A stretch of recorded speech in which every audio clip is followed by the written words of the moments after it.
दोस्तों, आज की मूवी की कहानी देखने से पहले आप उसका पहला पार्ट देखें ज़रूर, जिसका लिंक आपको पिन कमेंट में मिल जाएगा। बाकी ये स्टोरी उसी के आगे की है, मजा आएगा आपको। इस बार अखंडा को देश पर आए एक खतरे से भी निपटना है और कुछ काली शक्तियों का भी सामना करना है। क्या अखंडा इन सब में अकेले निपट पाएगा और भला उसके सामने क्या मुसीबत आने वाली है? इन सभी सवालों के जवाब के लिए आइए शुरू करते हैं मूवी अखंडा 2। लेकिन उससे पहले वेलकम डियर रॉकर्स, कैसे हैं आप सभी? तो कहानी की शुरुआत में हमें एनआईए की एक मीटिंग दिखाई जाती है, जहां पर बात हो रही थी कि अखंडा ने काफी लोगों की जान ले ली और इसीलिए हमें उस पर एक्शन लेना चाहिए। अब यहाँ ऑफिसर पेरुमल भी मौजूद होता है, जिसने अखंडा को बहुत ही करीब से देखा था। वो एनआईए की चीफ से कहता है कि आप इस तरह अखंडा के खिलाफ एक्शन नहीं ले सकती हैं। वो साक्षात महादेव का अवतार है। उसने आज तक बिना मतलब के एक चींटी को भी नहीं मारा। एक तरह से कहा जाए तो वो कानून के ऊपर है और मैं उसके खिलाफ एक्शन नहीं ले सकता। इसीलिए मैं आज ही एनआईए से रिजाइनिंग दे रहा हूँ। अब पेरुमल का ये व्यवहार देखकर सभी दंग रह जाते हैं कि आखिर ये अखंडा किस खेत की मूली है जो उसके लिए पेरुमल ने रिजाइन दे दिया। खैर, इसके बाद दोस्तों दूसरी तरफ हमें अखंडा को दिखाया जाता है, जो कि एक मंदिर में आता है जहाँ कुछ साधु लोग मौजूद हैं। इन्हीं में एक साधु अखंडा से कहता है कि अखंडा, तुमने अब तक जितनी भी मुसीबतें झेली हैं, उन सबसे भी एक बड़ी मुसीबत से तुम्हारा सामना होने वाला है और उससे निपटने के लिए तुम्हें महादेव की एक खास साधना करनी होगी। इस साधना के पूरे होते ही तुम्हें नई शक्तियां प्राप्त होंगी। दुनिया का कोई भी हथियार इस शक्ति के कवच के सामने फेल हो जाएगा। लेकिन इस साधना को करने में एक खतरा है कि अगर इसे करने के दौरान तुमसे थोड़ी सी भी चूक हो गई तो इससे तुम्हारी जान भी जा सकती है। साधु की बातें सुनकर अखंडा मुस्कुराते हुए कहता है, मैं कर लूंगा, और तुरंत उस साधना को करने के लिए तैयार हो जाता है। वो एक पैर पर खड़े होकर इस साधना को शुरू करता है। दोस्तों, इसके बाद सीन तिब्बत बॉर्डर की तरफ जाता है, जहां पर एक स्वामी जी और बाकी गांव वाले किसी तरह का फेस्टिवल मना रहे होते हैं। लेकिन यहाँ पे एक शैतान की एंट्री होती है। दोस्तों, ये है चाइना के आर्मी जनरल जियांगली, जो कि इंडिया से इस कदर नफरत करता है कि वो नक्शे से ही इंडिया को मिटा देना चाहता है। अब इस गांव का एक रिपोर्टर होता है, उसने एक आर्टिकल लिखा हुआ है कि यहाँ पर चाइना उन पर काफी अत्याचार करता है, काश वो इंडिया का पार्ट होता। बस दोस्तों, रिपोर्टर की इस गलती की वजह से जियांगली वहां पे मौजूद सभी लोगों को गोलियों से भून डालता है। उसने पल भर में खुशियों को मातम में बदल दिया था। हर तरफ खून ही खून होता है। जियांगली बस स्वामी जी को छोड़ देता है, उनकी जान नहीं लेता। वो स्वामी जी से कहता है कि तुम लोगों को लगता है कि कोई भगवान या महापुरुष तुम्हें बचाने आएगा, लेकिन ऐसा कुछ नहीं होने वाला। तो स्वामी जी क्या ही करते,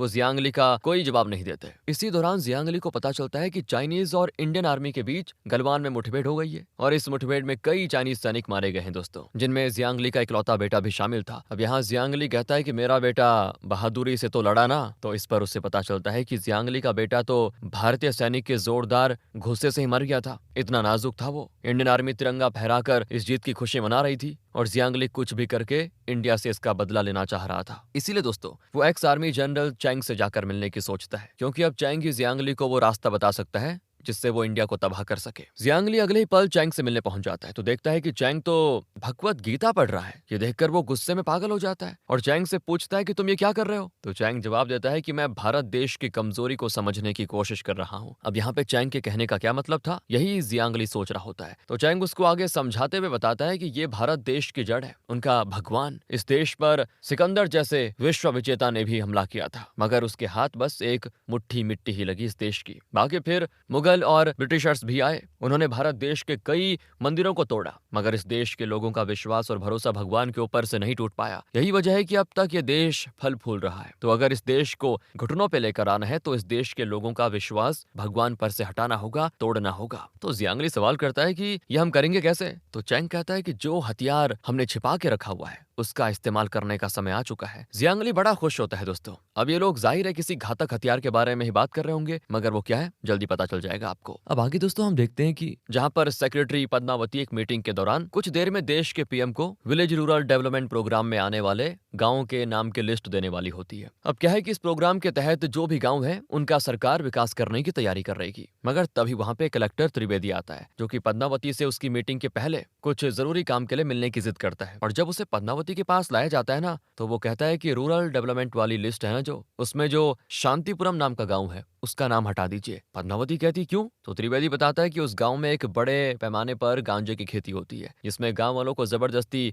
काम करवाया जाता है। इस पूरे काम को एक्स एमएलए और कुछ अमीर बिजनेसमैन कंट्रोल करते हैं। वो नहीं चाहते कि इस गांव का कोई विकास हो। इसलिए जब इस डेवलपमेंट प्रोग्राम के अंतर्गत कुछ लोगों की टीम इस गांव में सर्वे के लिए गई तो एक्स एमएलए के गुंडों ने उन्हें काफी मारा और उन्हें किडनैप कर लिया। मैं अपने उन्हीं लोगों के लिए यहाँ पे आया हूँ मैम, और जो उस खेती को उस गांव को कंट्रोल कर रहे हैं वो चाहते हैं कि इस प्रोग्राम की लिस्ट से शांतिपुरम गांव का नाम हटा दिया जाए। तभी वो उन उन लोगों को छोड़ेंगे। मैंने इस बारे में पुलिस में कंप्लेंट भी की, एसपी खुद वहां गया था, उस एसपी को भी इन लोगों ने बंदी बना लिया। तो पद्मावती ये सुनकर बड़ी परेशान होती कि अच्छा ऐसी भी बात है। कहती है मीटिंग तो 1 घंटे में है, अगर पीएम को बात पता भी चली तो एक्शन होने में 4-5 दिन लग जाएंगे, इसीलिए शायद गांव का नाम ही मिटाना पड़ेगा। पर तभी उसे कुछ याद आता है दोस्तों। किसको? पद्मावती को, कि एक आदमी है जो 1 घंटे के अंदर सब कुछ सुलझा देगा। वो उन लोगों को सबक भी सिखा देगा और वहां किडनैप लोगों को बचा भी लेगा। वो सीधे अखंडा के भाई कृष्णा को कॉल लगाती है। कृष्णा इस बारे में जानते ही उस गांव में आंधी की तरह जाता है और तूफान की तरह सभी को मार पीट कर उनकी हालत खराब कर देता है दोस्तों। साथ ही उसने वहां पे बंदी बनाए लोगों को भी छुड़ा लिया था। कृष्णा वहां मौजूद लोगों से कहता है कि जहां भी जुर्म होगा उसे खत्म करने में मैं जरूर आऊंगा, इसीलिए अब ये काम दोबारा से शुरू करने का सोचना भी नहीं। इस तरह कृष्णा ने सिचुएशन को हैंडल कर लिया था, जिसके बाद शांतिपुरम का नाम डेवलपमेंट वाली लिस्ट से नहीं हटाया जाता। अब इसके बाद पद्मावती प्राइम मिनिस्टर के साथ होती है और साथ में कृष्णा के घर पर ये खाना खाने आते हैं। बात करें कृष्णा की पत्नी की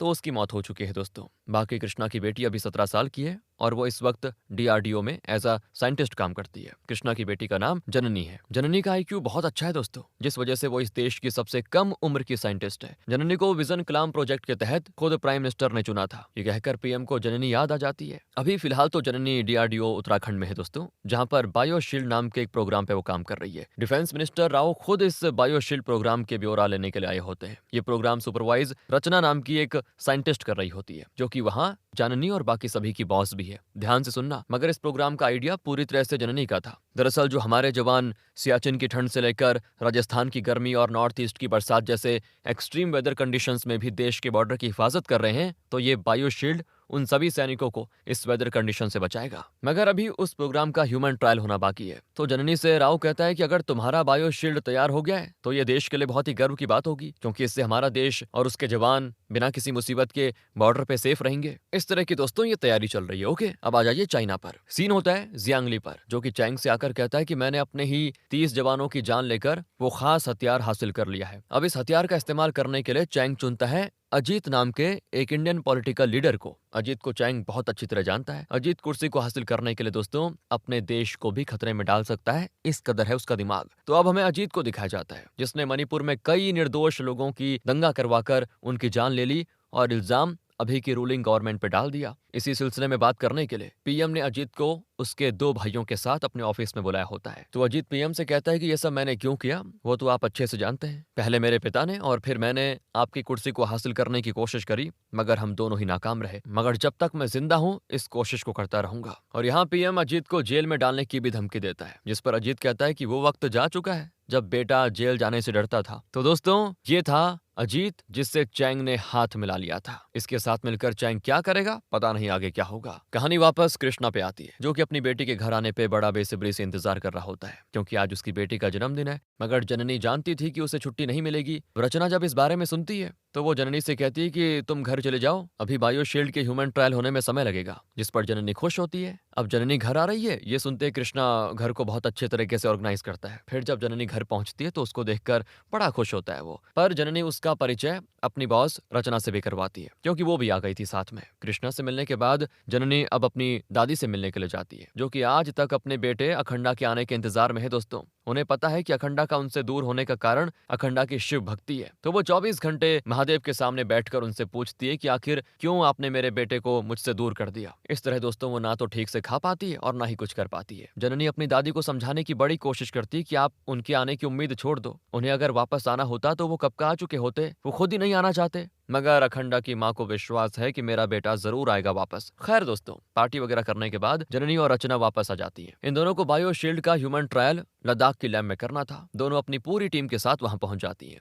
आ जाइए चाइना में। दूसरी तरफ चैंग को देखते हैं, जो जियांगली का परिचय अजीत से करवाता है। चैंग के पास जो हथियार है ना दोस्तों, वो असल में एक तरह का बायो वेपन, मतलब कोई वायरस है। और इस वायरस को चैंग अजीत की मदद से महाकुंभ के दौरान गंगा नदी में मिलाने वाला है। इससे होगा ये कि करोड़ों लोग जब एक साथ महाकुंभ में डुबकी लगाएंगे तो सभी में वायरस एकदम से फैल जाएगा और इस तरह ये अटैक भारत की कमर तोड़ देगा। फिर क्या था, महाकुंभ के दौरान अजीत की मदद से इस वायरस को गंगा नदी में डाल दिया जाता है, जिस दौरान काफी लोग गंगा स्नान कर रहे होते हैं। इन सभी में पेरुमल की बेटी भी होती है दोस्तों। अब इसके कुछ ही घंटों के बाद में वायरस अपना असर दिखाना शुरू कर देता है। लोगों की नाक से खून आने के बाद वो बेहोश हो रहे होते हैं। अचानक से महाकुंभ में आती आधे से ज्यादा भीड़ इस वायरस से इन्फेक्टेड होकर हॉस्पिटल पहुंच रही होती है। डॉक्टर परेशान थे। ये बात अब पीएम तक पहुंच जाती है, तो वो समझ जाते हैं कि ये एक बायो वॉर है। मगर इससे निपटने के लिए उनको जल्दी से जल्दी इस वायरस का पता लगाना होगा, इसके एंटीडोट का पता लगाना होगा, क्योंकि इस महाकुंभ में कई और देशों के लोग भी आए हुए थे। चैंग ने बहुत सोच समझकर लोगों की आस्था को चोट पहुंचाने के लिए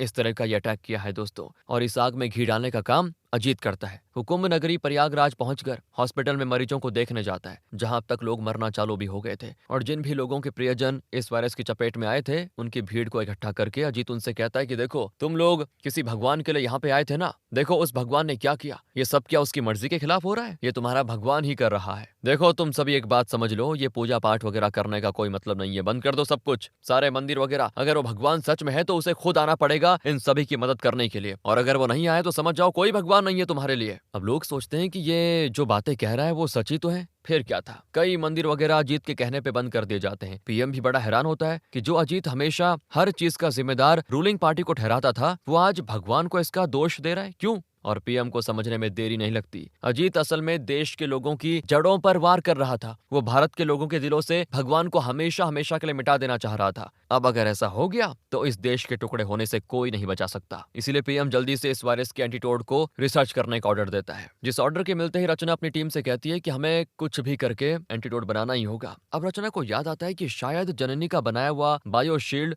इस वायरस के एंटीडोट की तरह काम करे, लेकिन अभी तक बायोशील्ड का ह्यूमन ट्रायल नहीं हुआ था। इसीलिए बायोशील्ड को चेक करने के लिए रचना खुद ही दोस्तों इस वायरस से इन्फेक्टेड हो जाती है, ताकि वो देख सके कि बायोशील्ड उस पे काम करती है या फिर नहीं। इसके बाद रचना को बायोशील्ड की एंटीडोट दी जाती है। रचना की हालत वायरस से काफी बिगड़ती जाती है, लेकिन कुछ देर के बाद बायोशील्ड काम कर जाता है दोस्तों। मतलब अब बस इसकी वैक्सीन बनाकर देश भर के लोगों में लगानी है। जननी और रचना इससे बड़ी खुश होती हैं कि हमने बहुत बड़ी चीज कर ली, और साथ ही इसकी खबर जब पीएम को लगती है तो वो भी बड़ा खुश होता है। मगर ये बात अपने पॉलिटिकल कनेक्शंस की वजह से अजीत को भी पता चल जाती है, तो वो अपने भाइयों को लद्दाख की उस लैब में भेज देता है जहां पर ये एंटीडोट है। अजीत का भाई और उसके लोग लैब के अंदर घुसकर ताबड़तोड़ गोलियां चलाते हैं, जिसमें वहां पे मौजूद सारे लोग मारे जाते हैं। रचना बेचारी कुछ देर तक इन लोगों से लड़ने की कोशिश करती है, मगर उसे भी गोली लग जाती है। इसलिए वो जननी को कहती है कि तुम इसका एंटीडोट लेकर जल्दी यहाँ से भागो। जननी के भागने के बाद दोस्तों रचना को भी मार दिया जाता है। अब इसके बाद अजीत का भाई जननी का करता है पीछा। उधर लैब पर हमला होने से और वहां से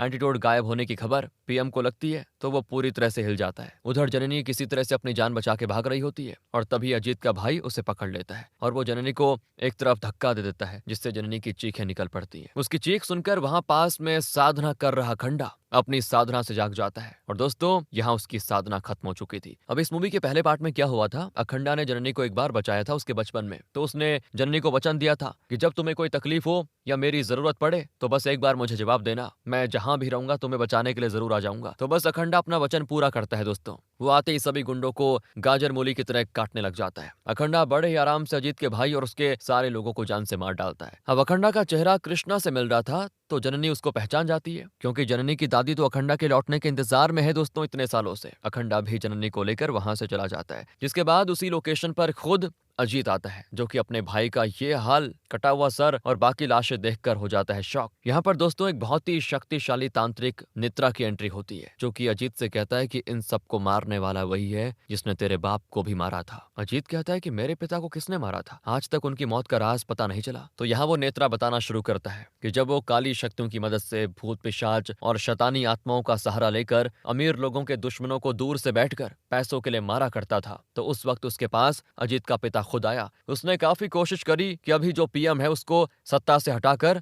उसकी जगह ले ले, लेकिन अजीत का पिता हर बार नाकाम हुआ। इसीलिए अजीत का पिता चाहता था कि नेत्रा उसे अपनी साधना और काले जादू का इस्तेमाल करके पीएम को मार दे। नेत्रा उसे बताता है कि पीएम असल में दान पुण्य पूजा पाठ बहुत ज्यादा करता है, इसलिए उसे मारने के लिए अष्टपिशाच की सहायता लेनी होगी, और इन अष्टपिशाचों को जगाने के लिए 8 ब्राह्मण बालकों की बलि देनी होगी। फिर क्या था, अजीत का पिता 8 ब्राह्मण बालकों को भी ले आता है, लेकिन ये पिशाच मंत्र शुरू करते ही वहां पे अखंडा आ जाता है दोस्तों, जो कि अकेले ही नेत्रा के साथ अजीत के बाप को जान से मारकर उन बच्चों को छुड़ा लेता है। अजीत का पिता तो मर गया था, लेकिन नेत्रा तब भी जिंदा था। हालांकि इस लड़ाई में उसने अपनी एक आंख खो दी थी, मगर अखंडा को लगा उस समय कि वो मर चुका है, तो बस तभी से अखंडा से बदला लेने के लिए नेत्रा तड़प रहा है। इसीलिए वो अभी तक शक्तियां प्राप्त कर रहा था, काली शक्तियां। नेत्रा के अंदर भी दोस्तों कई तरह की काली शक्तियां आ चुकी हैं, और इन्हीं का इस्तेमाल वो अखंडा के खिलाफ करना चाहता है। यहाँ ये दोनों हाथ मिला लेते हैं। कौन कौन? नेत्रा और अजीत। दूसरी तरफ कृष्णा की माँ की मौत हो जाती है, जो कि मरने से पहले कृष्णा से कही थी कि मेरी आखिरी इच्छा है कि अखंडा खुद आकर मेरी चिता को अग्नि दे, और अगर ऐसा नहीं हुआ तो मेरी आत्मा को को शांति नहीं मिलेगी। कृष्णा सोच में पड़ जाता है कि अब अखंडा को कहां से ढूंढ के लेके आऊं। वहीं इस तरफ अखंडा जननी के साथ एक बंद मंदिर के पास पहुंच जाता है, जिसे खोलकर वो वहां पूजा पाठ और आरती वगैरह करता है। ये देखकर वहां के लोग अखंडा से कहते हैं कि मंदिर क्यों खोला, हम लोग भगवान को नहीं मानते, अगर भगवान होता तो लोगों को बचाने आ जाता। तो अखंडा यहाँ सबसे बहुत बढ़िया बात कहता है कि तुम लोगों के बुलाने पर भगवान आएगा, जो कि ना तो नदी, ना वायु, ना ही वातावरण कुछ भी साफ नहीं रख पा रहे हो, और तुमसे तो तुम्हारा सनातन धर्म नहीं संभला जा रहा। सनातन धर्म ही सबसे पहले आया था। इसके मुताबिक इंसान की पहचान खुद से और इस यूनिवर्स से होनी चाहिए, तभी वो भगवान के दर्शन के योग्य है। तुम्हारे बुलाने पर आएंगे वो? हमारे धर्म में कभी ये नहीं बताया गया कि कोई भगवान तुम्हें बचाने आएगा। भगवान का काम है हमारा मार्गदर्शन करना, ताकि उसके दिखाए हुए रास्ते पर बढ़कर हम दुष्टों से लड़कर धर्म की स्थापना करें, जैसे कि भगवान कृष्ण ने अर्जुन का मार्गदर्शन किया था। और यहाँ पे अखंडा की बात सभी लोग समझ जाते हैं। इसी बीच जननी किसी तरह अपना फोन का नेटवर्क पकड़कर पद्मावती को कॉल करके बताती है कि एंटीडोट सेफ है। पद्मावती तुरंत जननी के लिए वहां पे एक चॉपर भेजती है दोस्तों, जिसे नेत्रा वहां आकर अपनी शक्तियों से क्रैश कर देता है। जिसके बाद उसका पंखा घूमते घूमते वहां लोगों की तरफ आ रहा था, लेकिन अखंडा उसे अपने त्रिशूल से रोक लेता है। और फिर यहाँ पे अखंडा का सामना होता है नेत्रा से, जो कि अखंडा से अपनी काली शक्तियों के साथ लड़ता है। उसके साथ दुष्ट आत्माएं और पिशाच वगैरह भी होते हैं। तो यहाँ पे अखंडा हनुमान जी को याद करके उनकी शक्तियों का आह्वान करता है, और फिर वो बड़ी ही आसानी के साथ नेत्रा को इस बार बहुत ही बुरी मौत देता है। अखंडा का ये रूप देखकर अजीत पूरी तरह से डर गया था, जो कि वहां से अपनी जान बचाकर भाग खड़ा होता है दोस्तों। इस बीच जननी को घर से कॉल के जरिए पता चल जाता है कि उसकी दादी नहीं रही। वो अखंडा से कहती है कि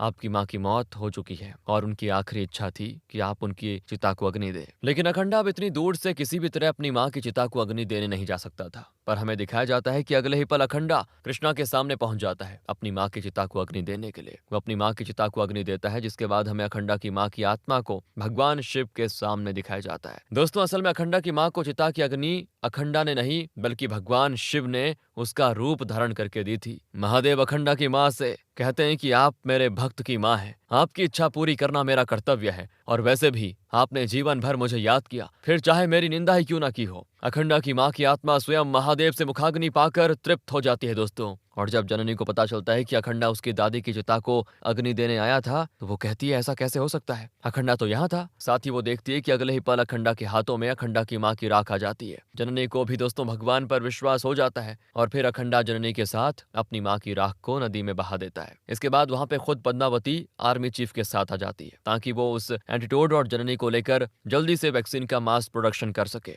सभी लोगों को बचा सके। अखंडा भी दोस्तों अब जो भी लोग इसके जिम्मेदार हैं उनको खत्म करने की कसम खा लेता है। अजीत यहाँ भागकर जियांग ली और चैंग के पास जाकर उन्हें बताता है कि जो भी हुआ बहुत बुरा हुआ। वो कहता है कि मैंने भगवान को अपनी आंखों से देखा है, वो साक्षात महादेव का रूप है, वो किसी को नहीं छोड़ेगा, तुम जो भी कर रहे हो उसे रोक दो। उसकी इस बात पे जियांग ली कहता है कि तुम्हारे उस भगवान का निवास स्थान कैलाश हमारे देश का हिस्सा है, मैं उसे नष्ट कर दूंगा। कहकर जियांगली मिसाइल का एम कैलाश पर्वत की तरफ करता है, मगर ठीक उसके फायर करने से पहले वहां पे अखंडा आ जाता है, जो कि अकेले ही दोस्तों सभी को मारना शुरू कर देता है। उस पर किसी भी हथियार का कोई प्रभाव नहीं पड़ रहा था। यहाँ अखंडा भगवान शिव की तरह तांडव करते हुए सभी की जान ले रहा होता है। बहुत ही आराम से आखिर में वो जियांगली के साथ चैंग को भी मौत के घाट उतार देता है। लेकिन वो अजीत को जिंदा छोड़ देता है, ताकि वो जिस मुंह से लोगों के सामने भगवान को चुनौती देकर आया था, उसी मुंह से जाकर लोगों के सामने अपना गुनाह कबूल करे, उनसे माफी मांगे, और साथ ही उन्हें बताए कि भगवान स्वयं आए थे पापियों का नाश करने के लिए। इतना कहकर अखंडा चला जाता है। मूवी के आखिरी सीन में हम देखते हैं दोस्तों कि बायोशील्ड की वैक्सीन के डोजेस की वजह से लोगों की जान बच गई थी। यहाँ पेरुमल की बेटी भी ठीक हो चुकी थी। इसी के साथ ये कहानी यहाँ पे खत्म होती है। बाकी आप बताइए कैसी लगी। मिलते हैं आपसे अगली वीडियो में। ध्यान रखेगा अपना। Thanks for watching.